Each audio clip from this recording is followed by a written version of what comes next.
The house stood silent at 2:47 p.m. on a Tuesday afternoon. David Mitchell wasn't supposed to be home for another 3 hours, but his biggest client had canceled their meeting. He pulled his Tesla into the circular driveway of his $2.3 million mansion, thinking about surprising 8-year-old Amara with the new adaptive art supplies he'd ordered for her. The first thing he heard as he approached the front door was crying. Not just any crying, the desperate, soul-crushing sobs of a child in pain. His daughter's voice. "Please, Mama Patricia. I'm sorry. I won't do it again." David's hand froze on the doorknob. Through the tall windows he could see into the living room. What he saw made his blood turn to ice. Patricia, his wife of 2 years, stood over Amara's wheelchair. His daughter's small brown hands were raised protectively over her head. Patricia's foot connected with the wheel of the chair, sending it rolling backward. "You spilled juice on my white carpet, you little cripple," Patricia screamed. "Do you know how much this rug cost?" David watched in horror as Patricia grabbed Amara's thin shoulders and shook her. His daughter's head snapped back and forth like a rag doll. The breakfast tray that had been balanced on her lap crashed to the floor. "I didn't mean to," Amara sobbed. "My hands are shaky today. Please don't hurt me." Patricia raised her hand to slap the child. That's when David burst through the door. "Get your hands off my daughter." The roar that came from David's throat was primal, protective, and filled with 2 years of suspicion finally confirmed. Patricia spun around, her face draining of color. "David, you're home early. I saw what you were doing." His voice was deadly quiet now. He moved toward Amara, whose face was streaked with tears and terror. "I saw everything." Amara looked up at her father with eyes that held too much pain for an 8-year-old. "Daddy? She said you wouldn't believe me if I told." David's heart shattered into a million pieces.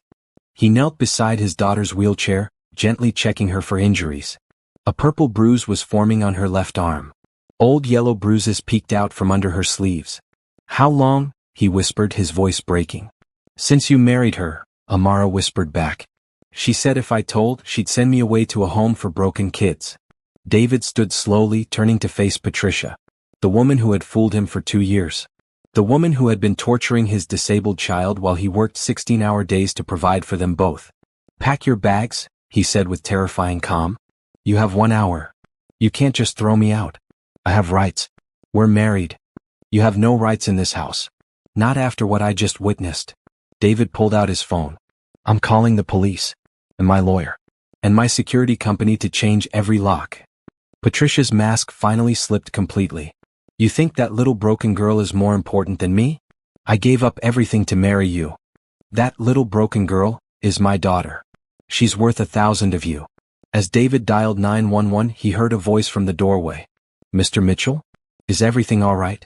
Ms. Ruby Thompson, their elderly neighbor, stood in the open doorway. The 67-year-old retired nurse had kind eyes behind wire-rimmed glasses and silver hair pulled back in a neat bun. She took one look at Amara's tear-stained face and Patricia's guilty expression, and her jaw tightened. "I heard yelling from my garden," Ms. Ruby said, stepping into the room without invitation. She moved straight to Amara. "Baby girl, are you hurt?" Amara nodded, fresh tears flowing. "Ms. Ruby, she's been mean to me when Daddy's at work." Ms. Ruby's trained eyes catalogued every bruise, every sign of abuse. As a former pediatric nurse, she'd seen it all before. "How long, sweetheart?" "A long time," Amara whispered. David felt like he was drowning. How had he missed this? How had he failed his daughter so completely? 911, what's your emergency?" came the voice from his phone. "I need to report child abuse," David said, his voice steady despite the storm raging inside him. "My wife has been abusing my disabled daughter." Patricia made a run for the door, but Ms. Ruby blocked her path with surprising agility. "Oh no, honey. You're not going anywhere until the police get here. This is none of your business, old woman. That child is my business. She's been my neighbor for 3 years. I've watched her daddy work himself sick trying to provide for her after that car accident took her mama and her legs. And I've suspected something was wrong for months." David's head snapped up. "You suspected?" Ms. Ruby nodded grimly. "Amara stopped waving to me from her window. Stopped smiling when I brought cookies. Started flinching when I'd reach to hug her. Classic signs of abuse. I should have acted sooner." "No," David said firmly. "I should have acted sooner. I should have seen it." The sound of sirens grew closer. Patricia sank onto the couch, finally understanding that her comfortable life was over. "Daddy?" Amara's small voice cut through the tension. "Are you going to send me away now?" David's heart broke all over again. He knelt beside her wheelchair and gently took her small hands in his large ones. "Never. Not ever. You're my baby girl. I'm never leaving you again." "But what if the police think I'm lying? What if—" "We believe you," Ms. Ruby said firmly, placing a protective hand on Amara's shoulder. "And we're going to make sure you're safe from now on." As the police cars pulled into the driveway, David looked at his daughter's face, so young, so hurt, but still so full of hope. He made a promise to himself and to her in that moment. This was just the beginning. He was going to tear down heaven and earth to make sure his daughter never felt unloved or unprotected again. But first he had to face the reality of how badly he'd already failed her. Officer Janet Bell had seen her share of domestic abuse cases in her 15 years on the force, but something about the Mitchell case hit her differently. Maybe it was the way 8-year-old Amara kept apologizing for things that weren't her fault. Maybe it was the raw pain in her father's eyes as he realized how blind he'd been. "Can you tell me what happened today, sweetheart?" Officer Bell asked gently, kneeling beside Amara's wheelchair in the living room. Amara glanced nervously at Patricia, who sat on the couch in handcuffs. Ms. Ruby had positioned herself between the child and the stepmother like a protective barrier.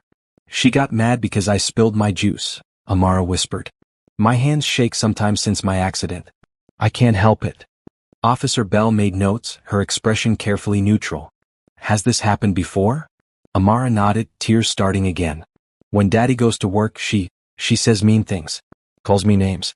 Sometimes she pushes my wheelchair really hard into walls." David, who was giving his statement to another officer across the room, stopped mid-sentence. "She did what?" Ms. Ruby placed a calming hand on his arm. "Let Officer Bell finish, honey. Amara needs to tell her story." "What kind of names?" Officer Bell asked softly. "She calls me the burden. And dead weight. She says Daddy only keeps me around because he feels guilty about the accident." Amara's voice got smaller with each word. "She says I'll never be normal and no one will ever really love me." The room fell silent except for the scratch of the officer's pen. Even Patricia had stopped protesting her innocence. "Amara," Officer Bell said carefully, "did she ever hurt you physically? Besides what your daddy saw today?"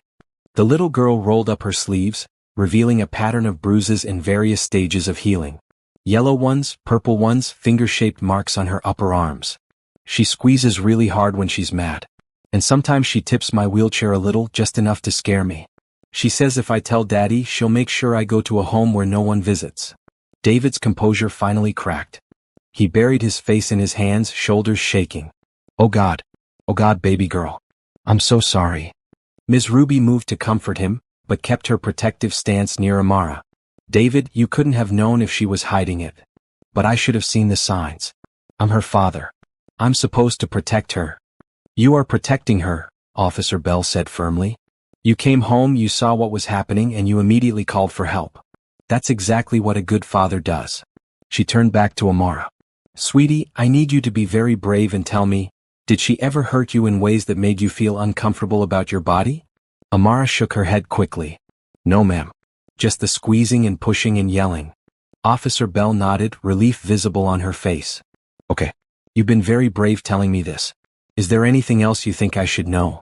Amara looked at Ms. Ruby, then at her father, then back at the officer. "She throws away the letters." "What letters, baby?" David asked, approaching slowly. "The letters from my teacher, Mrs. Anderson.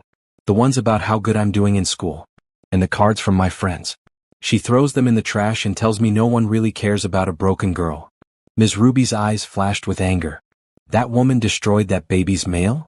"I've been saving them," Amara said quickly. "I take them out of the trash when she's not looking. They're under my mattress." Officer Bell made another note. "We'll need to document those as evidence. Amara, you did nothing wrong by saving them. That shows how smart and strong you are." Across the room, the other officer was reading Patricia her rights. David couldn't bear to look at the woman who had systematically tortured his daughter. "What happens now?" he asked Officer Bell. "Well, Mrs. Hayes will be charged with child abuse and endangerment. There will be an investigation by Child Protective Services. But given what I've observed here today, a loving father who immediately protected his child, safe living conditions, and witnesses who can attest to the situation, I don't anticipate Amara being removed from your home. David's knees nearly buckled with relief. However, Officer Bell continued, there will likely be court proceedings. Amara may need to testify. And I strongly recommend family counseling to help both of you process this trauma. Ms. Ruby stepped forward. Officer Bell, I'd like to make a statement as well. I've been documenting my concerns for weeks.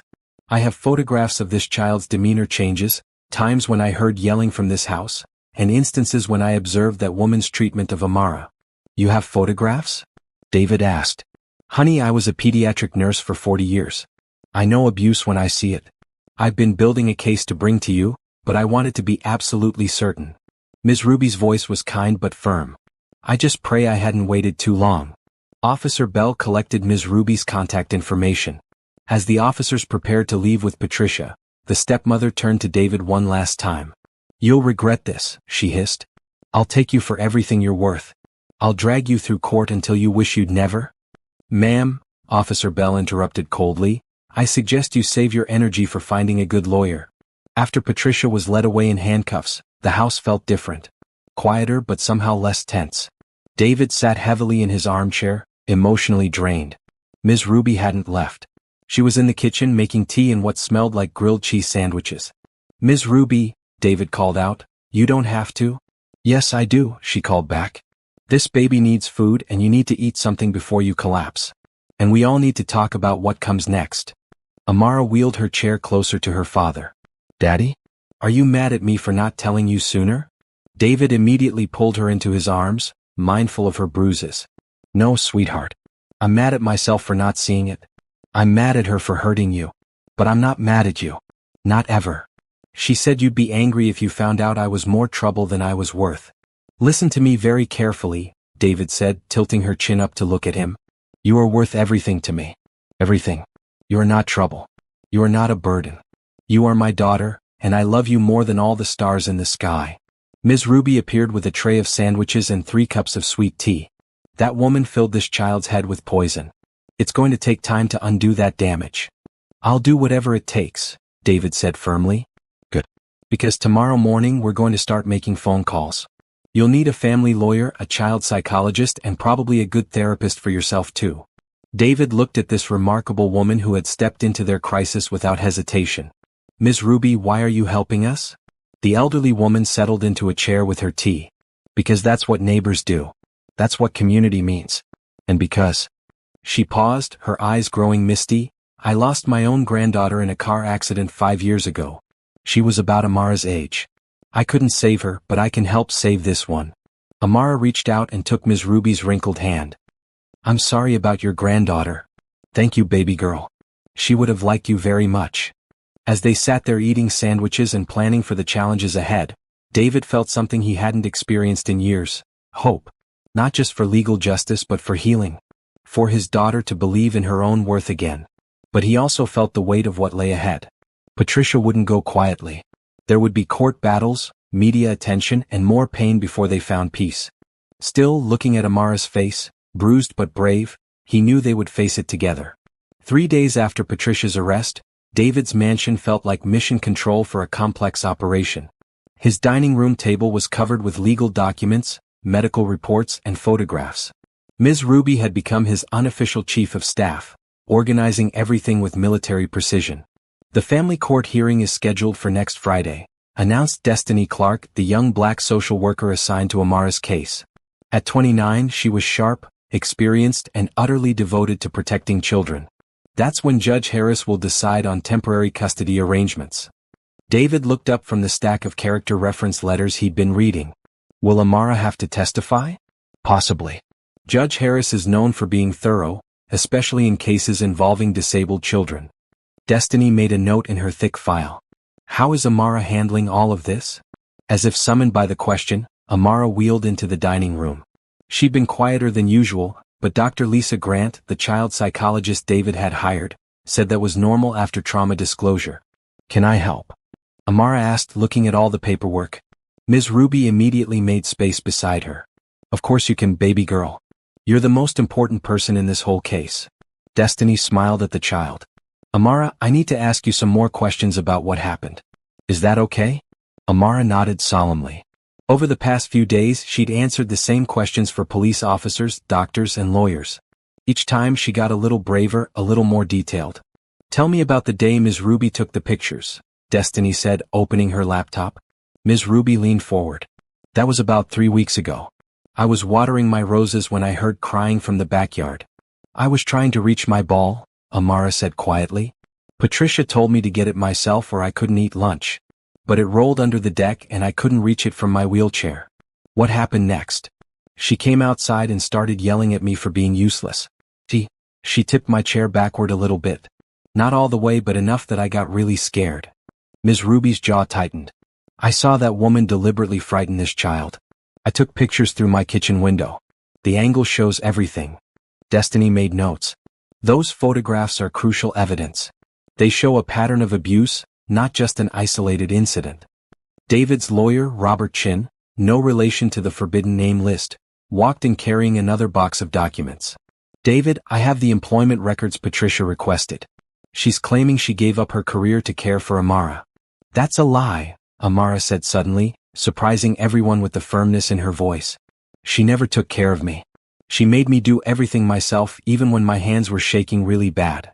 "What do you mean, sweetheart?" Destiny asked gently. "Like making my own breakfast or reaching things that were too high or cleaning up messes when my coordination was off. She said if I was going to live in her house, I had to earn my keep." Ms. Ruby placed a protective arm around Amara's shoulders. "This child has been caring for herself for 2 years. I've watched her struggle with tasks that should have been done by an adult." David felt that familiar rage building in his chest. Every day brought new revelations about Patricia's cruelty. "There's more," Amara continued, looking at her father. "She used to lock the kitchen cabinets. I could only eat what she gave me when she gave it to me. Sometimes she'd forget on purpose." The room fell silent. Destiny's pen stopped moving. "Amara," the social worker said carefully, "are you saying she withheld food from you?" "Not all the time. Just when she was really mad. She'd say I didn't deserve to eat if I couldn't do things right." David stood up abruptly, pacing to the window. "I'm going to be sick." "David," Ms. Ruby said firmly, "sit down. Getting angry won't help Amara now. What will help is making sure every bit of this abuse gets documented properly." Robert the lawyer was already making notes. "This could constitute criminal charges beyond simple abuse. We're talking about endangerment, possible neglect, psychological torture." "I don't want to send her to jail forever," Amara said quietly. "I just want her to leave us alone." Everyone turned to look at the 8-year-old, amazed by her compassion even after everything she'd endured. "Baby girl," Ms. Ruby said gently, "what Patricia did to you was very wrong. Sometimes grown-ups have to face consequences for their actions, even if you have a forgiving heart." Dr. Lisa Grant chose that moment to arrive for Amara's afternoon session. The pediatric therapist was a warm, soft-spoken woman who specialized in trauma recovery for disabled children. "How's our brave girl today?" Dr. Grant asked, setting down her bag. "I'm telling everyone what really happened," Amara replied. "It's scary, but I'm doing it." "That is incredibly brave. And it's going to help you heal." Destiny packed up her files. "I have enough for now. Amara, you're doing an amazing job. The judge is going to see how strong and truthful you are." After Destiny left, Dr. Grant set up for Amara's session. David usually stepped out to give them privacy, but today Amara asked him to stay. "Dr. Grant, I want Daddy to hear this," Amara said. "I think he still feels guilty." The therapist nodded. "Okay, Amara. What would you like your daddy to know?" "I know he's sorry he didn't see what was happening. But Patricia was really good at being nice when he was around. And she threatened me all the time about what would happen if I told." David moved closer to his daughter. "What kind of threats?" "She said you'd blame me for breaking up your marriage. She said you'd get tired of taking care of a disabled kid and send me to an institution. She said that's what most daddies do when their kids become too much trouble." Dr. Grant watched David's reaction carefully. "David, how do you respond to hearing that?" "I respond by saying that Patricia is a liar and a manipulator who used my daughter's worst fears against her." David's voice was steady but fierce. "Amara, I will never abandon you. Never. You are not too much trouble. You are my heart. But what if I get sicker? What if my condition gets worse? Then we'll face it together. That's what families do." Dr. Grant smiled. "Amara, that's exactly what a good father says. Do you believe him?" Amara looked at her father for a long moment. "I'm starting to." Ms. Ruby, who had been quietly organizing documents, looked up. "Baby girl, let me tell you something my grandmother told me." She said, "You can tell a person's true heart by how they treat you when you're most vulnerable.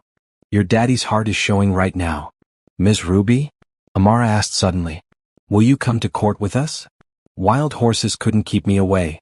That evening, after Dr. Grant left and Ms. Ruby went home, David and Amara sat in the living room. The same room where his world had changed 3 days ago. "Daddy, can I ask you something?" "Anything, sweetheart." "Do you think Mama would be proud of how brave I'm being?" David's throat tightened. Amara's mother, his first wife Sarah, had died in the same car accident that had paralyzed their daughter. Patricia had come into their lives a year later, seeming like salvation for a grieving widower and his struggling child. "Your mama would be so proud of you," David said, his voice thick with emotion. "She always said you were the strongest little girl in the world." Looks like she was right. "I miss her. I miss her too. But you know what? I think she sent Ms. Ruby to look out for us. And Dr. Grant. And Destiny. All these strong women who are helping us fight." Amara smiled, the first real smile David had seen from her in days. Maybe she did. As they sat together in the quiet house, David made a mental list of everything they'd learned in just 3 days. Patricia's systematic abuse. The community of people rallying to support them. His daughter's incredible resilience. But tomorrow would bring new challenges. Patricia's lawyer would undoubtedly try to paint David as a neglectful father and Amara as an unreliable witness. They had to be ready. The war for his daughter's safety and dignity was just beginning. Judge Beverly Harris had been presiding over family court for 12 years, and she developed a reputation for cutting through lies to find truth. At 52, she was known for her no-nonsense approach and fierce protection of children's rights. Today, she looked down at the case file of Mitchell versus Hayes with particular attention. The courtroom was packed. David sat at one table with his lawyer Robert, while Patricia sat across the room with her attorney, a sharp-dressed man named Thomas Wright who specialized in defending the indefensible. In the gallery, Ms. Ruby sat beside Destiny Clark. Behind them were teachers from Amara's school, neighbors who had witnessed concerning behavior, and Dr. Lisa Grant. The support was overwhelming and visible. Amara sat in her wheelchair next to her father, wearing a pretty blue dress that Ms. Ruby had helped her choose. She looked small and vulnerable, but her spine was straight with determination. "This is a hearing to determine temporary custody arrangements for Amara Mitchell," Judge Harris announced. "I've reviewed the police reports, medical documentation, and social worker assessments.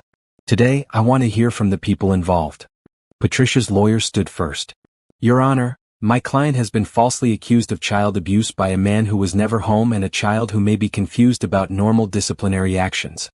"Mr. Wright," Judge Harris interrupted sharply, "I suggest you be very careful about characterizing an 8-year-old's testimony as confused. I've seen the photographic evidence." David's lawyer, Robert, presented their case methodically. Medical reports showing patterns of bruises. Ms. Ruby's photographs. Character witnesses who testified about Patricia's behavior and Amara's visible changes over the past 2 years. Then it was time for Amara to speak. "Amara," Judge Harris said gently, "I need you to tell me in your own words what happened at your house." Amara's small voice was clear and steady. She described the systematic abuse, the threats, the hunger, the psychological torture. She never wavered, never exaggerated, never showed anything but truthful pain. "She told me that disabled kids like me were burdens," Amara said, looking directly at Judge Harris. "She said Daddy would get tired of me and send me away. She made me believe I wasn't worth loving." "How do you feel about that now?" the judge asked. "Now I know she was lying. Because Daddy came home and protected me. And Ms. Ruby believed me. And all these people are here because they care about me." Amara gestured to the packed courtroom. "I'm not a burden. I'm just a little girl who needs love like everybody else." There wasn't a dry eye in the courtroom. Patricia's lawyer tried to cross-examine Amara, but Judge Harris shut him down quickly. "Mr. Wright, this child has been traumatized enough. I won't allow you to re-traumatize her in my courtroom." When Patricia took the stand, her story fell apart under questioning. She claimed she was just a strict disciplinarian, but couldn't explain the bruises, the locked cabinets, or the systematic destruction of Amara's mail and school communications. "Mrs. Hayes," Judge Harris said coldly, "you terrorized a disabled child. You isolated her from her support systems. You made her believe she was worthless. In my courtroom, that's not discipline. That's torture." Ms. Ruby was called as a witness. At 67, she commanded the courtroom with quiet authority. "I've worked with abused children for 40 years, she testified. "I know the signs. This woman systematically broke down this child's spirit over 2 years. I watched Amara fade from a bright, hopeful little girl into a frightened, withdrawn child who flinched from kindness." "What convinced you to finally act?" Robert asked. "The day I saw Patricia deliberately tip that child's wheelchair to frighten her. That's when I knew I had to document everything and find a way to protect Amara." Patricia's lawyer tried to suggest that Ms. Ruby was an interfering neighbor, but the judge wasn't having it. "Mr. Wright, Mrs. Thompson is a trained professional who followed proper protocols to protect a child in danger. If more neighbors showed such courage and diligence, we'd have fewer children suffering in silence." The hearing lasted 6 hours. When Judge Harris finally called for recess to make her decision, the tension was thick. David held Amara's hand as they waited in the hallway. "Whatever happens, baby girl, we're in this together." "Daddy, what if she sends me away?" "That's not going to happen," Ms. Ruby said firmly, settling beside them. Judge Harris sees the truth. She's not fooled by lawyers and lies. 30 minutes later, they were called back into the courtroom. Judge Harris looked stern as she prepared to render her decision. "I've seen many cases of child abuse in my years on this bench, but few have disturbed me as much as this one. Mrs. Hayes, you systematically abused a vulnerable child who depended on you for basic care and safety. You used her disability against her, exploited her fears, and caused psychological damage that will take years to heal." Patricia's face was stone, but her hands were shaking. "Mr. Mitchell, while I understand that your work schedule made it difficult to observe the day-to-day treatment of your daughter, a parent's primary responsibility is the safety and well-being of their child. Going forward, you must ensure that never again will Amara be left in harm's way." David nodded solemnly. "Yes, Your Honor. Therefore, my ruling is as follows. Full temporary custody of Amara Mitchell is awarded to her father, David Mitchell.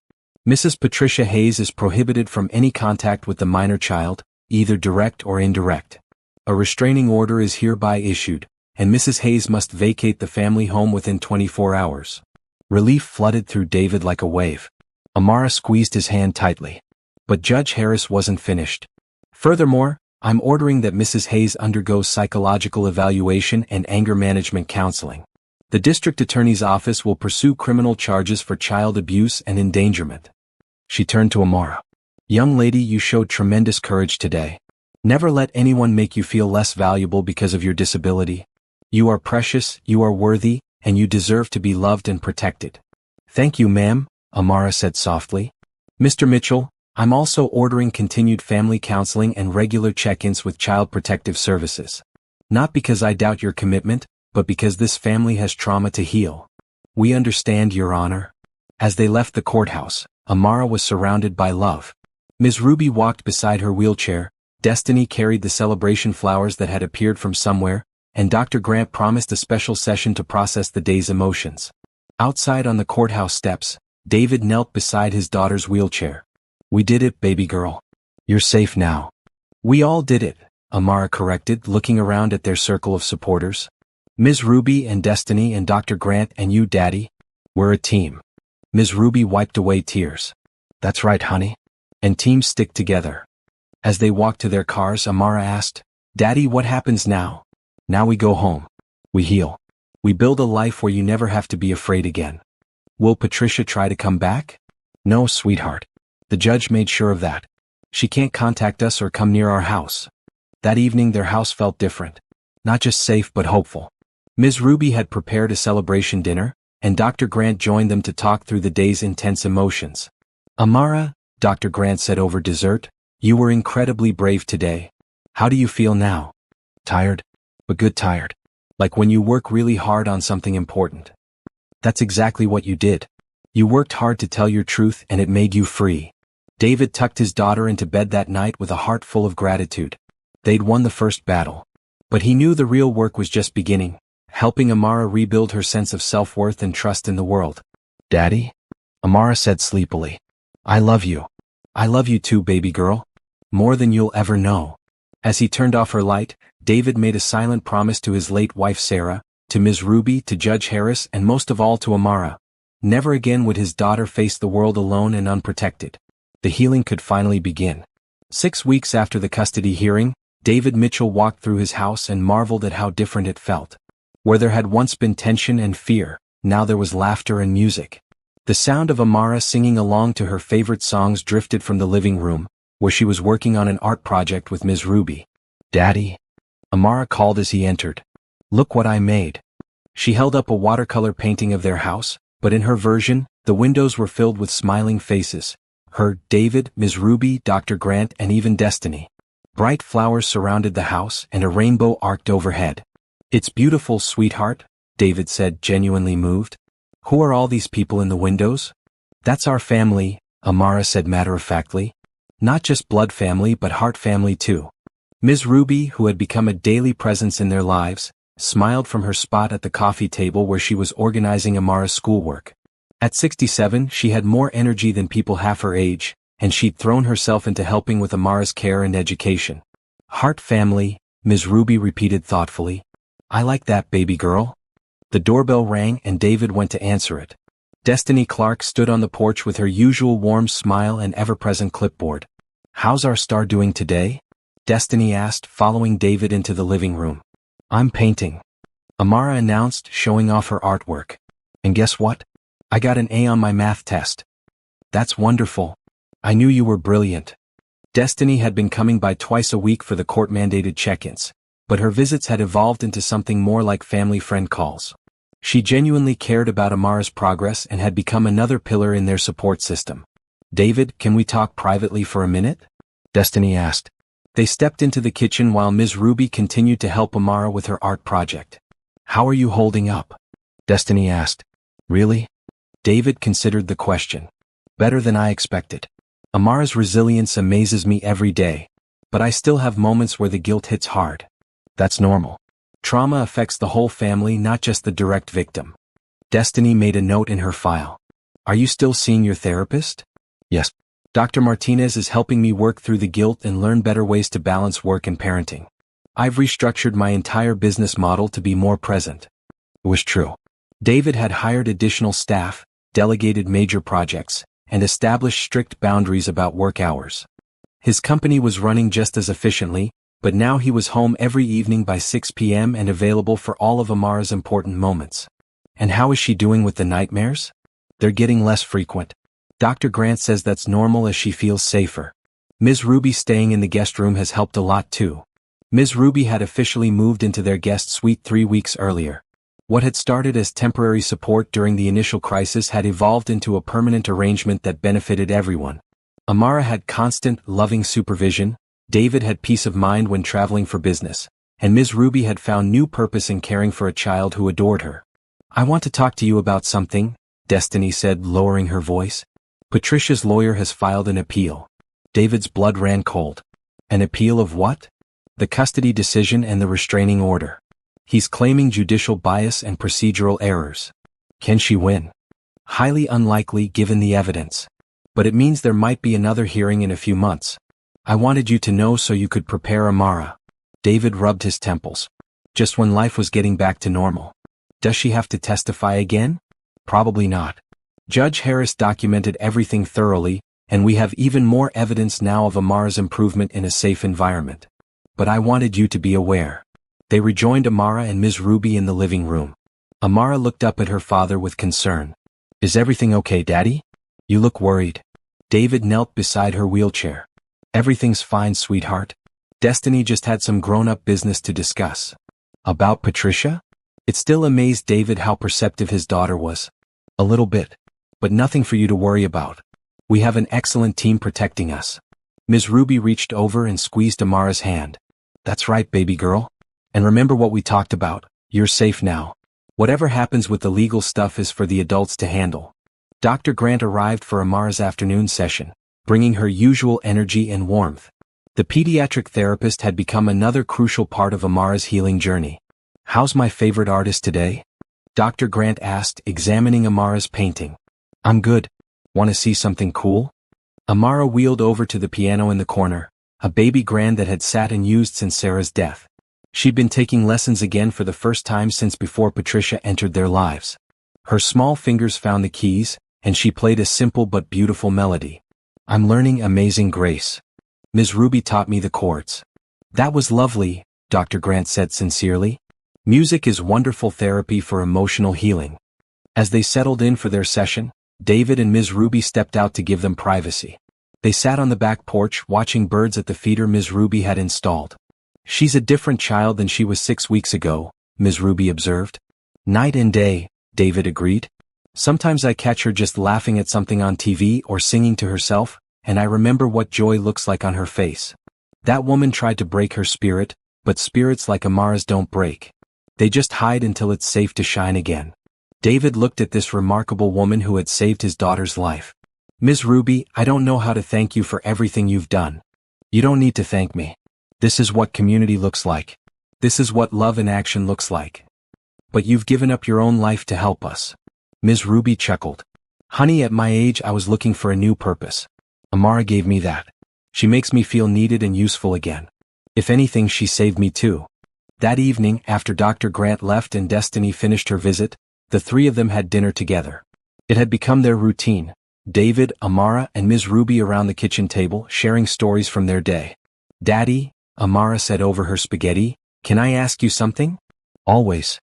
If Patricia's lawyer tries to make her come back, what will happen? David exchanged a glance with Ms. Ruby. They'd agreed to always be honest with Amara while still protecting her from adult worries. Well, sweetheart, there might be another court hearing. But this time we know what to expect. And we have even more people supporting us than before. Will I have to see her again? I don't think so. And even if you did, it would be in a courtroom with Judge Harris and me and Ms. Ruby and all our lawyers. You'd never be alone with her again. Amara nodded thoughtfully. I'm not scared anymore. Not like I used to be. Why's that? Ms. Ruby asked gently. Because now I know what real love feels like. And I know the difference between people who want to hurt me and people who want to protect me. David's throat tightened with emotion. You're very wise for 8 years old. Dr. Grant says trauma can make you wise if you let it teach you instead of breaking you. After dinner, as they were cleaning up, Amara made an announcement that caught them both off guard. I want to write a letter. To who, baby girl? Ms. Ruby asked. To other kids like me. Kids who are being hurt and don't know how to ask for help. David stopped loading the dishwasher. What would you want to tell them?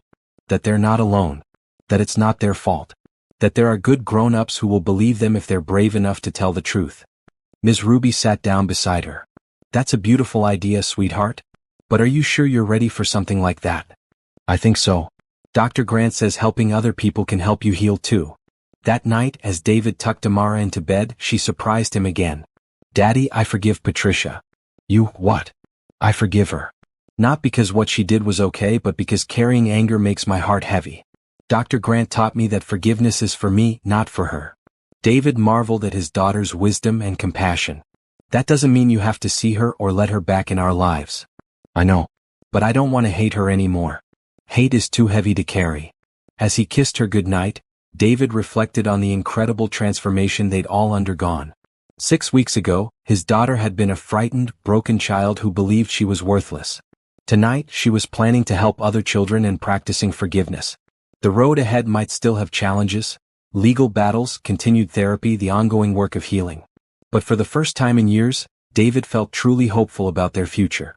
His daughter was not just surviving. She was thriving. 2 months later, Amara's letter had grown into something none of them had expected. What started as a simple note to other children had evolved into a foundation website, a speaking opportunity at the Children's Advocacy Center, and now, a meeting with the mayor's office about child protection policies. I can't believe all these people want to hear what I have to say, Amara said as Ms. Ruby helped her choose an outfit for the upcoming speaking engagement. Baby girl, you have something powerful, truth wrapped in hope, Ms. Ruby replied, holding up a bright yellow dress. That's what people need to hear. David watched from the doorway, still amazed by his daughter's transformation. The frightened, withdrawn child Patricia had tried to create was gone, replaced by a confident young advocate who understood her own worth. How are you feeling about speaking to all those social workers and counselors? He asked. Excited and nervous, Amara admitted. But Dr. Grant says nervous energy means you care about doing something important.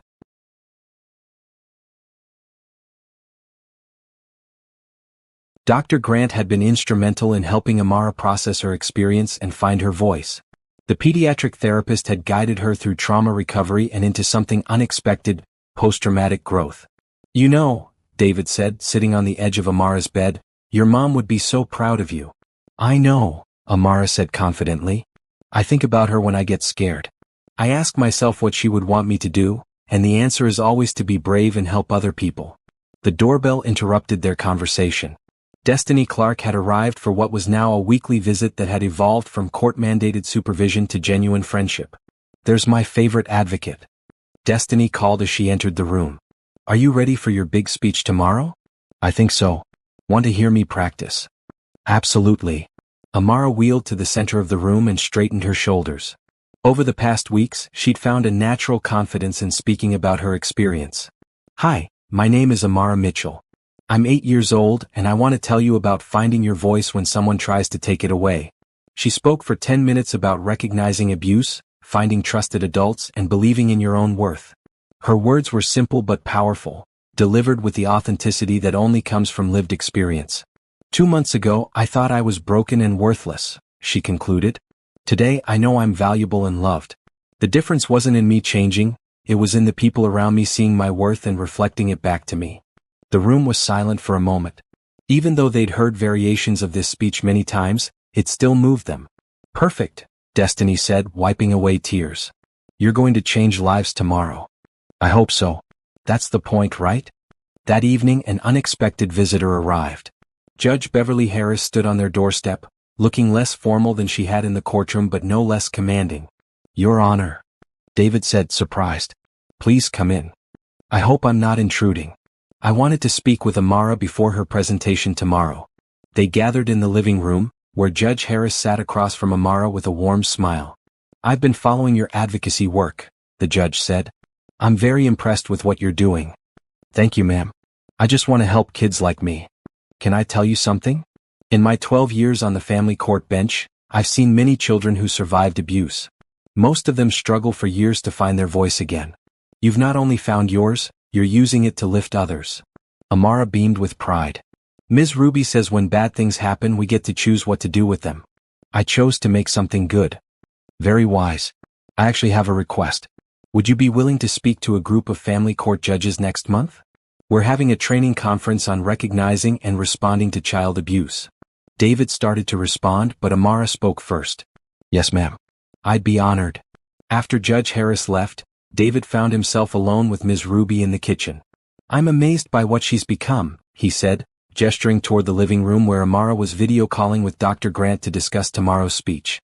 She was always this strong, Ms. Ruby replied. Patricia just tried to convince her otherwise. All we did was remind her who she really is. We. Ms. Ruby smiled. This whole community that's grown around her. You, me, Destiny, Dr. Grant, Judge Harris, her teachers, even the neighbors who've rallied around your family. It takes a village to heal a child, just like it takes a village to raise one. The next morning, the Children's Advocacy Center was packed with social workers, therapists, child protection workers, and advocates from across the state. David pushed Amara's wheelchair to the front of the room, where a small stage had been set up with a microphone. You've got this, baby girl, he whispered as he helped her onto the stage. Amara looked out at the audience of adults who had dedicated their careers to protecting children. For a moment, she looked very young and small behind the podium. Then she began to speak. My name is Amara Mitchell, and I want to tell you why your work matters so much. For the next 20 minutes, she held the room captive. She talked about the isolation abuse creates, the way it makes children believe lies about their own worth, and the crucial role caring adults play in breaking those cycles. The most important thing I learned is that abuse tries to make you invisible, she said. It wants you to believe you don't matter, that no one will believe you, that asking for help will only make things worse. But here's what I know now, every child matters. Every child deserves to be believed. And every child has the right to ask for help. She paused, looking directly at her audience. You are the people who make that possible. You're the ones who see us when abuse tries to make us invisible. You're the ones who believe us when everyone else might doubt. You're the ones who remind us that we're worth saving. The standing ovation lasted for 5 full minutes. Amara sat in her wheelchair, beaming with pride and purpose. During the Q&A session that followed, a social worker asked, what would you want other children in abusive situations to know? Amara thought carefully before answering. I would want them to know that the voice inside their head telling them they're worthless is not their voice, it's their abuser's voice. Their real voice, their true voice, knows they deserve love and safety. and there are adults in the world who will help them find that true voice again. Another participant asked, "What made the biggest difference in your healing?" "Having people who didn't just rescue me from the bad situation, but who also helped me remember who I was before the abuse. My daddy, Ms. Ruby, Dr. Grant, Destiny, Judge Harris, they all saw the real me and kept reflecting that back until I could see it too." After the presentation, Amara was surrounded by people wanting to thank her and share their own stories. David watched from nearby, marveling at how naturally his daughter connected with both professionals and other survivors. Ms. Ruby appeared at his side. "Look at her," she said proudly. "She's found her calling." At 8 years old? Age doesn't matter when you have truth to share and the courage to share it. As they drove home that afternoon, Amara was quiet, processing the intensity of the day. "How do you feel?" David asked. "Tired but good tired. Like I did something that mattered." "You absolutely did. I'm so proud of you." "Daddy, can I ask you something?" "Always." "Do you think Patricia will ever understand what she did to me?" David considered the question carefully. "I don't know, sweetheart. Some people aren't capable of that kind of self-awareness. But that's not your responsibility." "I know. I just hope someday she gets help so she doesn't hurt anyone else." Once again, David was amazed by his daughter's compassion and wisdom. She had every right to hate Patricia, to want revenge, to carry anger. Instead, she had chosen healing, forgiveness, and service to others. That evening, as they sat around the dinner table, Amara made an announcement. "I want to start a support group for kids like me. Kids with disabilities who have been hurt. Dr. Grant thinks it's a good idea." Ms. Ruby reached over and squeezed her hand. "What would you call it?" Amara smiled. "True voice. Because that's what we're all looking for, our true voice underneath all the lies we've been told." David felt his eyes fill with tears. His daughter had taken the worst thing that had ever happened to her and transformed it into a mission to help others. She had found her voice, her purpose, and her power. And she was just getting started. 4 months after Amara's first speaking engagement, their dining room had been transformed into headquarters for the True Voice Foundation. What started as a support group idea had grown into a full nonprofit organization, with Amara as the youth ambassador and David handling the business operations.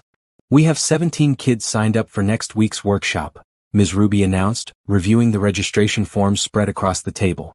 "Ages 8 to 14, all survivors of abuse, about half with various disabilities."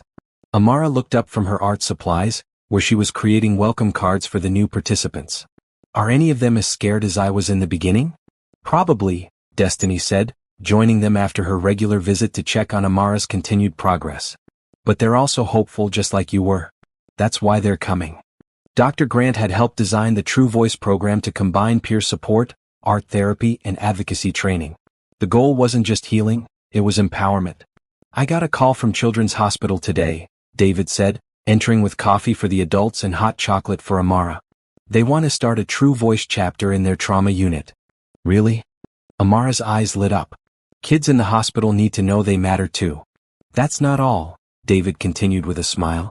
"The state legislature wants you to testify about child protection reform." Ms. Ruby nearly dropped her papers. "The state legislature? Baby girl, you're going to talk to the people who make the laws." "Is that scary?" Amara asked, though she looked more excited than frightened. "It's important," David said. "They want to hear from someone who lived through the system and can tell them what works and what doesn't." The phone rang, interrupting their planning session. David answered, his expression growing serious as he listened. "That was Robert," he said after hanging up. "Patricia's appeal was denied. It's over. Completely over." The room fell silent as the weight of that news settled in. 4 months, the possibility of another legal battle had hung over them like a distant storm cloud. Now it was gone. "What does that mean exactly?" Amara asked. "It means she can never contact you again. She can never challenge the custody arrangement. The restraining order is permanent," David explained gently. Amara nodded thoughtfully. "Good. Not because I hate her, but because other kids need to know that when grown-ups protect them, it's real protection." Destiny shook her head in amazement. 8 years old, and she's thinking about policy implications. "She's been through more than most adults," Ms. Ruby observed. "It ages you in some ways, makes you wise beyond your years." That afternoon, Amara had a video call scheduled with a group of social work students who were studying her case as part of their training. Dr. Grant had helped set up these educational partnerships, allowing Amara to teach future child protection professionals while processing her own experience. Hi everyone, Amara said to her laptop screen, where 12 graduate students appeared in little squares. I'm excited to talk with you today. A young woman named Jessica raised her hand. Amara, what do you wish your social worker had done differently when your case was first reported? Actually, Destiny did everything right, Amara replied, glancing at her friend who was sitting nearby. But if I could tell all social workers something, it would be to remember that kids like me aren't just cases. We're whole people with thoughts and feelings and dreams. Another student asked, what was the hardest part of the legal process? Feeling like I had to prove I was telling the truth. When you're already hurt and scared, having adults question your story makes you feel like maybe you're not worth believing. How did you get through that? I had people who reminded me of my worth every single day. My daddy, Ms. Ruby, Dr. Grant, Destiny, they kept telling me I was brave and valuable and deserving of protection until I believed it myself. A male student near the back spoke up. What advice would you give to a child who's currently in an abusive situation?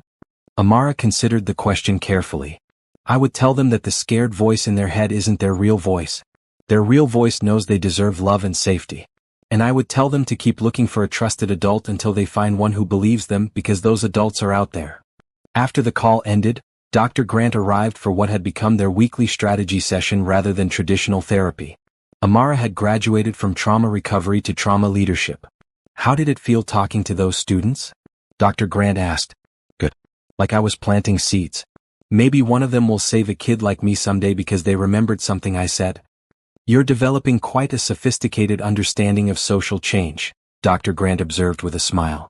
Ms. Ruby taught me that one person can't save the world, but one person can start ripples that spread out and touch lots of other people. That evening brought another surprise visitor. Sarah Chin, a documentary filmmaker, had been following Amara's advocacy work and wanted to discuss a project. I'd like to make a film about your story, Sarah explained to the family gathered in the living room. Not just about the abuse and recovery, but about how you've transformed your experience into a movement. David's protective instincts kicked in. Amara's privacy is very important to us. I understand completely. I'm thinking more of a film that focuses on the advocacy work, with Amara as the narrator sharing wisdom rather than trauma details. Amara listened to the discussion with interest. What would be the point of the movie? To show other survivors that healing is possible, and to show the world that children's voices matter in creating social change, Sarah replied. Would it help other kids? I believe it would. Then I want to do it, Amara said decisively. But I want Ms. Ruby to be in it too. And Destiny. And Dr. Grant. Because my story isn't just about me, it's about all the people who believed in me. Ms. Ruby wiped away tears. Baby girl, you continue to amaze me. Later that night, as David tucked Amara into bed, she asked, Daddy, do you ever think about what our life would be like if Patricia had never come? Sometimes. Why do you ask? I was thinking that if she had never hurt me, I might never have learned how strong I am. And I might never have started helping other kids. David sat on the edge of her bed, struck by her perspective. Are you saying you're grateful for what happened?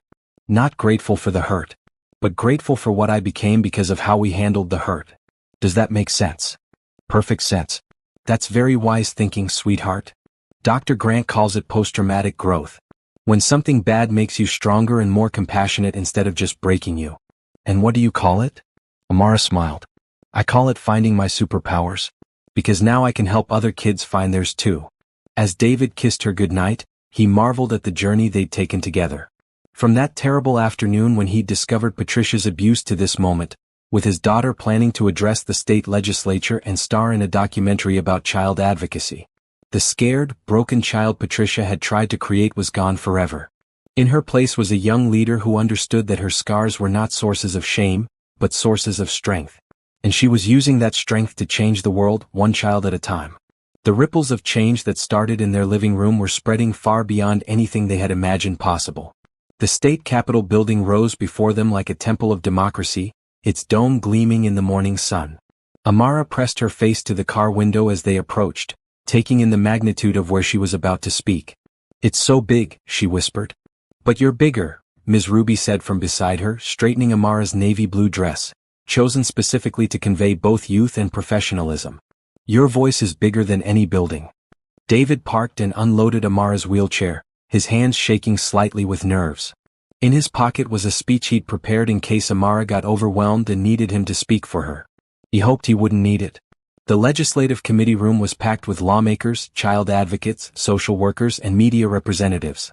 At the witness table, a microphone had been adjusted to Amara's height, and a special ramp had been installed for her wheelchair access. Committee Chairwoman Senator Maria Rodriguez called the hearing to order. Today we're considering Senate Bill 847, which would strengthen child protection protocols and increase funding for abuse prevention programs.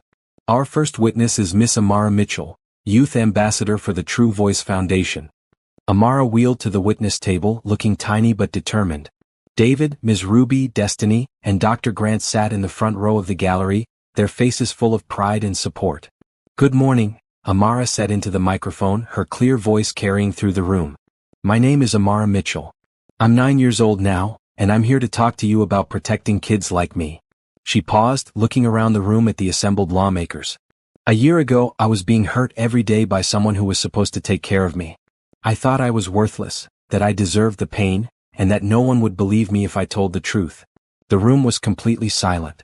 "Today, I'm sitting in the most important building in our state, talking to the most powerful people in our government, because adults chose to believe me and protect me. That's the difference your laws can make." Senator Rodriguez leaned forward. "Can you tell us what changes you think would help other children?" "Yes, ma'am. First, kids need more people trained to recognize the signs of abuse. My neighbor Ms. Ruby knew something was wrong because she used to be a nurse and understood child behavior.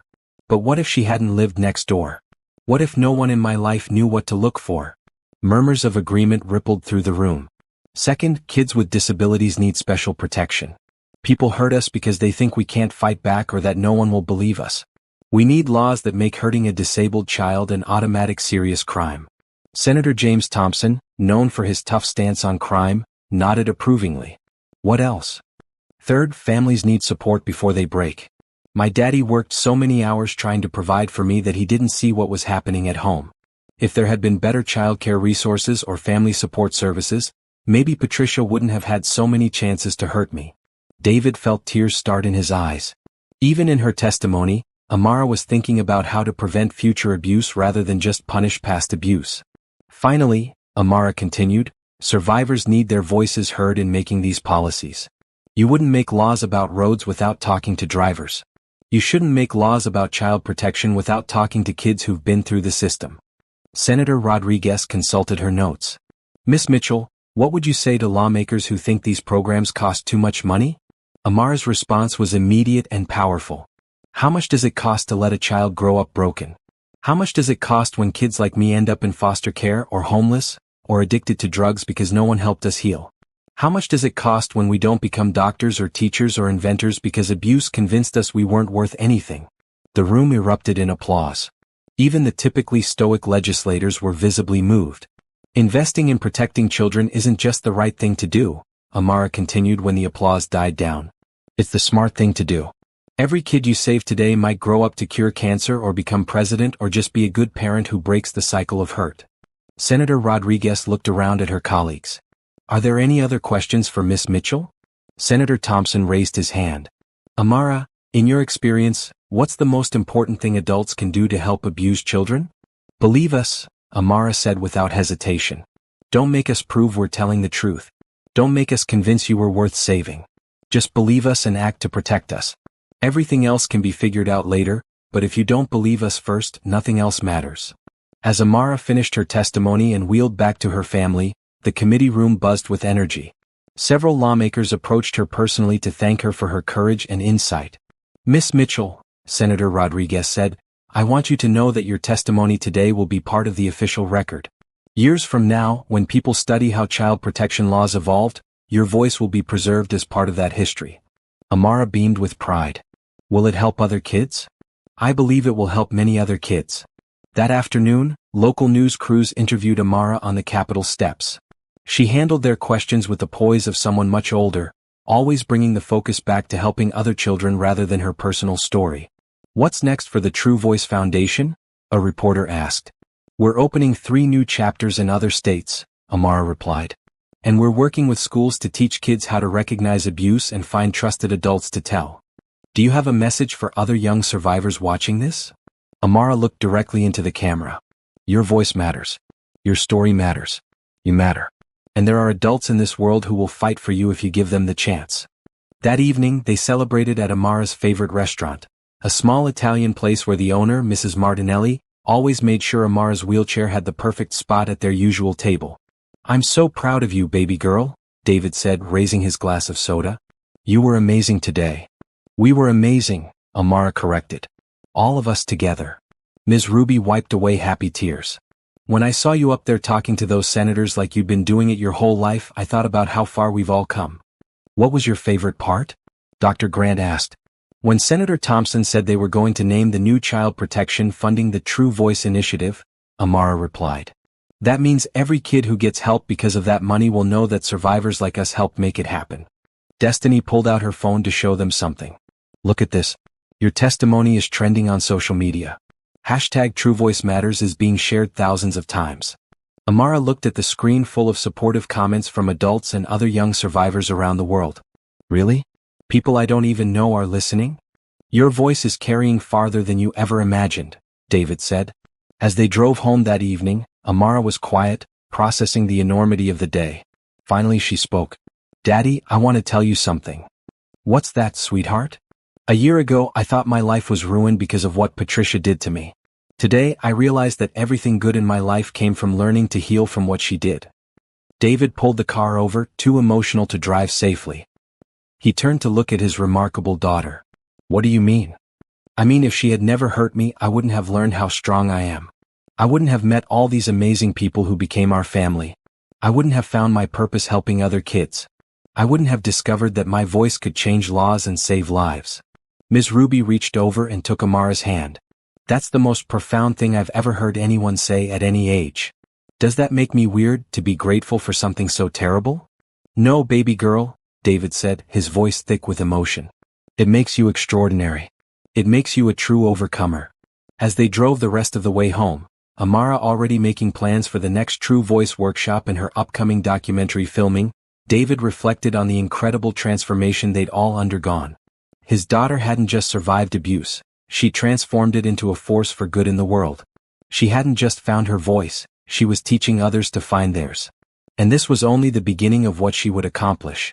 1 year after Amara's legislative testimony, the True Voice Foundation had grown beyond anyone's wildest expectations. What started as a support group in their dining room now had chapters in 12 states, had helped over 500 child survivors, and had influenced policy changes at both state and federal levels. Today was special for a different reason. Amara, now 10 years old, was returning to the Children's Advocacy Center where she'd first found her voice, but this time as the keynote speaker for their annual conference. "Are you nervous?" Ms. Ruby asked, adjusting Amara's new purple dress as they prepared to leave for the event. "A little," Amara admitted, "but good nervous, like when you're about to do something important." David looked up from his laptop, where he'd been reviewing the final statistics for their annual impact report. 112 kids placed in safer homes because of True Voice referrals. 43 abusers prosecuted using evidence-gathering techniques you helped develop.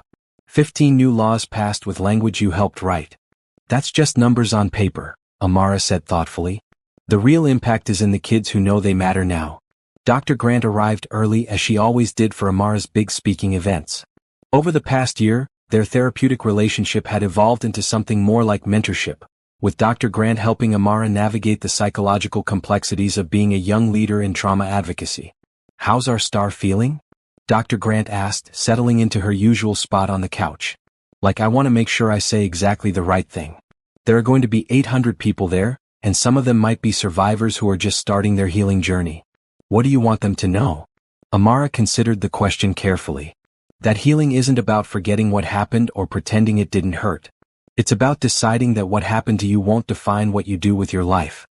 The ride to the convention center was quiet, each of them lost in their own thoughts about how much had changed since that first terrifying disclosure a year and a half ago. David still remembered the broken child who had flinched from kindness. Ms. Ruby still saw traces of that frightened little girl in quiet moments, but mostly they all saw the confident young advocate Amara had become. The convention center was packed with social workers, therapists, law enforcement officers, child advocates, and survivors of all ages. A special section had been reserved for children and teens, kids who had requested to attend after hearing about Amara's work. "Ladies and gentlemen," the conference organizer announced, "please welcome our keynote speaker, Miss Amara Mitchell, founder and youth ambassador of the True Voice Foundation. The applause was thunderous as Amara wheeled onto the stage. She looked small behind the podium, but her presence filled the massive room. 2 years ago, she began, her voice carrying clearly through the sound system, I was convinced I was worthless. I believed I deserved the pain I was experiencing every day. I thought no one would believe me if I told the truth about my abuse. She paused, looking out at the sea of faces. Today, I'm standing in front of 800 people who have dedicated their lives to protecting children like me. That transformation didn't happen because I got stronger or braver. It happened because adults in my life chose to see my worth and reflect it back to me until I could see it myself. A woman in the third row wiped away tears. Several teenagers in the youth section sat forward in their seats. I want to talk today about the power of being truly seen, Amara continued. Abuse tries to make you invisible. It wants you to disappear into your pain and shame. It wants you to believe that you're the only person this has ever happened to, that you're uniquely broken, that help isn't possible. She gestured to the crowd. But look around this room. Look at all these people who chose careers dedicated to making sure children are seen, believed, and protected. Look at the other survivors in this audience who turned their pain into purpose. You are not alone. You have never been alone. The energy in the room was electric. People were leaning forward, hanging on every word. I want to share something with you that might sound surprising. I'm grateful for my experience with abuse. A murmur rippled through the audience. Not grateful for the pain. Not grateful for the trauma. But grateful for what I discovered about myself and about the world because of how my community responded to that trauma. She paused to let that sink in. I learned that I'm stronger than I ever imagined. I learned that there are more good people in the world than bad people. I learned that one person's voice, even a child's voice, can create ripples of change that spread farther than you can imagine. Amara looked directly at the youth section. To the young people in this audience who are survivors, your pain has purpose if you let it. Not because you deserved what happened to you, but because your healing journey can light the way for others walking the same dark path. A teenage boy in the front row of the youth section was crying openly. To the adults in this room who work in child protection, you are heroes. You might not always feel like heroes. You might get tired and discouraged. You might wonder if you're making a difference. But I want you to know that every child you believe, every family you help heal, every system you improve creates waves of positive change that touch lives you'll never even know about. The applause started small but built to a standing ovation that lasted several minutes. During the Q&A session that followed, a social worker asked, "What advice would you give to a newly qualified child protection worker?" Remember that behind every case file is a real person with hopes and dreams and fears, Amara replied. We're not just victims to be pitted or problems to be solved. We're human beings with voices and opinions and wisdom to share. Include us in the decisions about our own lives. A teenager from the youth section raised her hand. I'm a survivor too, and sometimes I feel angry that I had to go through trauma to become strong. How do you handle that? Amara's response was thoughtful and compassionate. I feel that anger sometimes too. It's okay to be mad that you had to learn strength the hard way. But I try to remember that my strength, and yours, is helping other kids avoid that same pain. Our anger can become fuel for changing systems so fewer children have to experience what we experienced. After her speech, Amara was surrounded by people wanting to share their stories, ask for advice, or simply thank her for her courage. She listened to each person with genuine attention, offering encouragement and resources. One conversation particularly moved everyone present. A young mother approached with her 8-year-old daughter. My daughter was abused by my ex-boyfriend, the mother said, her voice shaking. She's been withdrawn and silent for months. But when she saw your speech online, she asked me to bring her here. She wanted to meet you. The little girl stepped forward shyly. Are you really Amara? I am. What's your name? Sophie. I wanted to tell you that watching your videos made me feel less alone. Amara wheeled closer to Sophie. Do you know what I see when I look at you? Sophie shook her head. I see a survivor. I see someone who's braver than she knows. And I see someone who's going to help other kids someday just like you're helping me today by being here. Sophie's face lit up with the first smile her mother had seen in months. Really? Really? Want to know a secret? Every time I meet another survivor like you, it makes me feel less alone too. We're stronger together than we ever could be apart. As the conference wound down, Amara found herself surrounded by her chosen family, David, Ms. Ruby, Destiny, Dr. Grant, and now dozens of new friends and allies from across the country. How do you feel? David asked as they prepared to leave. Full, Amara replied. Full of hope, full of purpose, full of love for all these people who are fighting the same fight. Ms. Ruby, now 69 and still as energetic as ever, put her arm around Amara's shoulders. Baby girl, you've come so far from that scared little girl I met in your living room. We've all come far, Amara corrected. This whole community we've built together. On the drive home, Amara was unusually quiet, looking out the window at the city lights. What are you thinking about? David asked. I was thinking about Patricia. The car fell silent. It had been months since Amara had mentioned her former stepmother. What about her? Ms. Ruby asked gently. I hope she's getting help. I hope she's learning to deal with whatever hurt inside her that made her want to hurt me. Not because I want to see her again, but because I don't want her to hurt any other kids. Dr. Grant smiled from her seat. That level of compassion after everything you've been through is remarkable. I learned it from all of you, Amara said simply. You showed me that healing people heal people. Hurt people, but healed people heal people. As they pulled into their driveway, the same driveway where David had arrived home early that fateful day to discover Patricia's abuse, Amara made an announcement. I've decided what I want to do when I grow up. What's that, sweetheart? David asked. I want to be a child psychologist like Dr. Grant, and a family court judge like Judge Harris, and a social worker like Destiny, and a community advocate like Ms. Ruby. Everyone laughed. That's a lot of careers, Ms. Ruby observed. Or maybe I'll just keep doing what I'm doing now but with more education behind it. Because this feels like what I was born to do. That night, as David tucked Amara into bed in the same room where she used to cry herself to sleep in fear, she asked him a question that took his breath away. Daddy, do you think we saved each other? What do you mean, baby girl? I mean, you saved me from Patricia. But I think maybe I saved you too. From being the kind of daddy who works all the time and doesn't really see his kid. And Ms. Ruby saved both of us, but we gave her a purpose again after she lost her granddaughter. And Destiny saved me through the system, but our case reminded her why she became a social worker. Everyone saved everyone.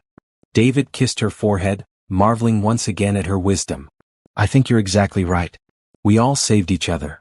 As Amara drifted off to sleep, surrounded by the security and love that had replaced fear and pain, David reflected on the miraculous journey that had brought them to this moment. 2 years ago, he had been a successful businessman but a failing father.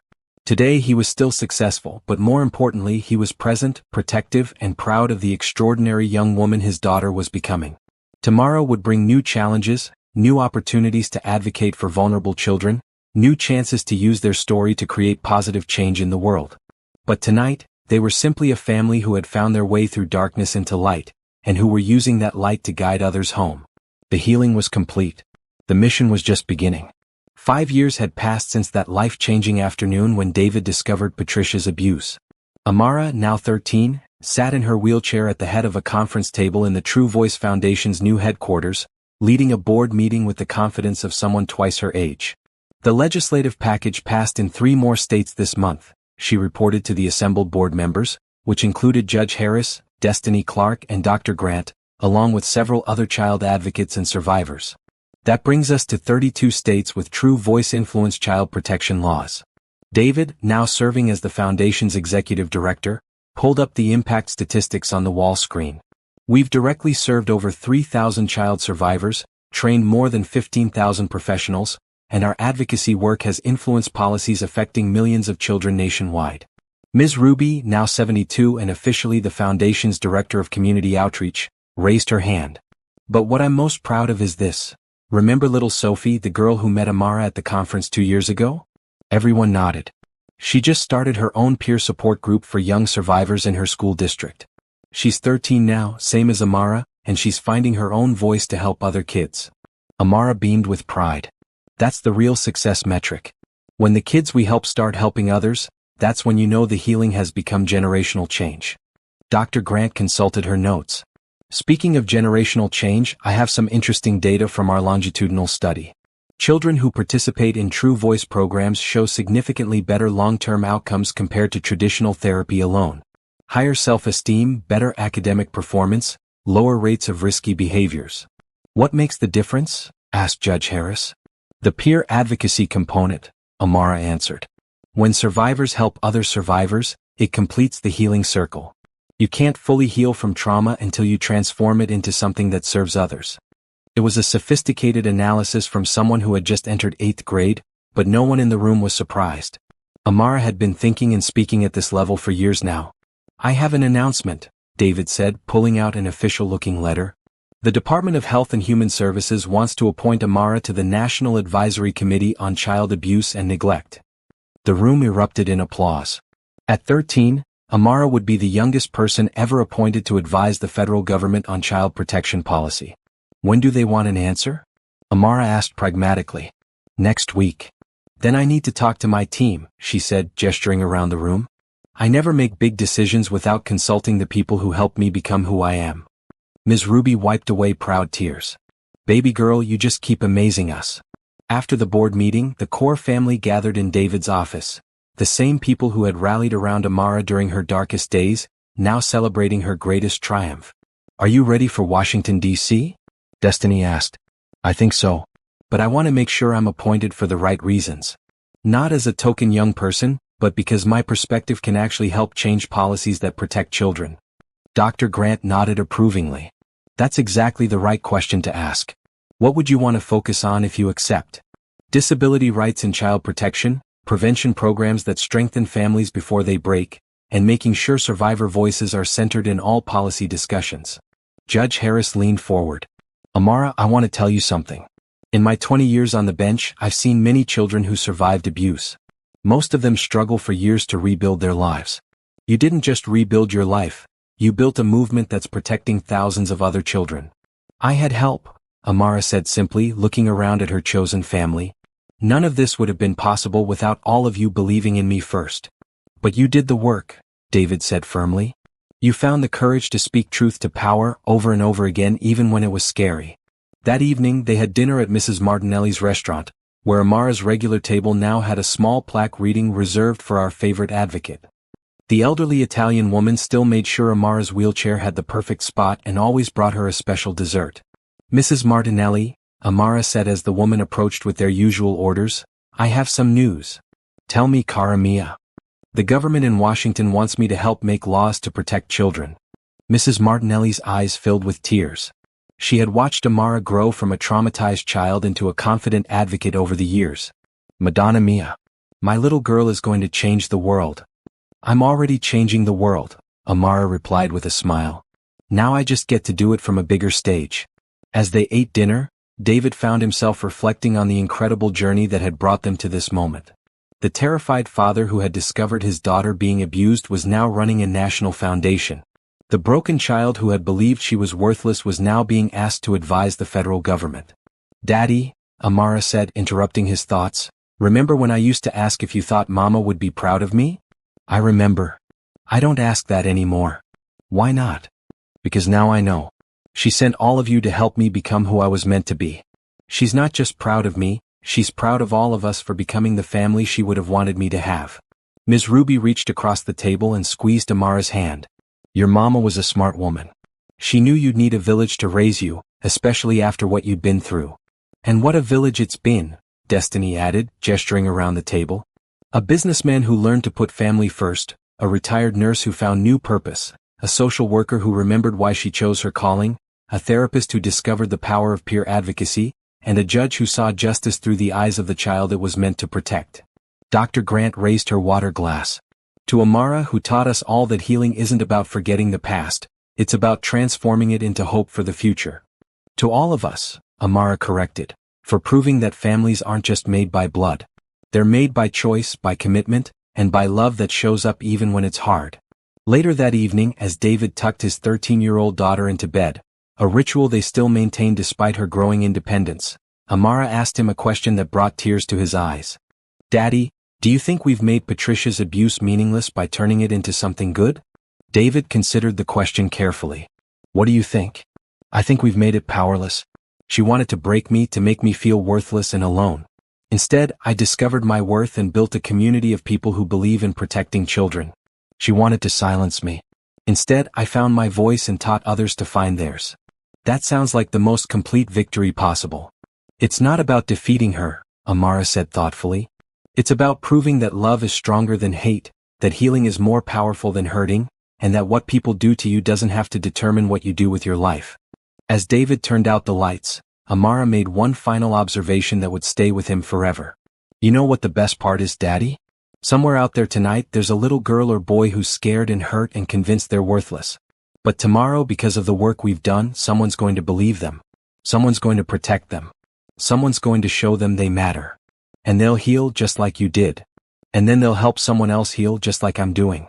That's how we change the world. One child, one family, one community at a time. As Amara drifted off to sleep, David stood in her doorway for a moment, marveling at the extraordinary young woman his daughter had become. Tomorrow would bring new challenges, new opportunities to advocate for vulnerable children, new chances to use their story to create positive change. But tonight, he was simply a father who had learned that the deepest love is not protection from life's hardships, but the commitment to stand beside someone as they transform those hardships into triumph. The scared little girl who once believed she was a burden had become a beacon of hope for thousands of children around the world. The broken family that Patricia had tried to destroy had become a chosen family that was healing families everywhere. And the abuse that was meant to silence a child's voice had instead amplified it to the highest levels of government and influence. In the end, love had won. Community had won. Truth had won. And the legacy would continue, spreading hope and healing from one precious child to another, for generations to come.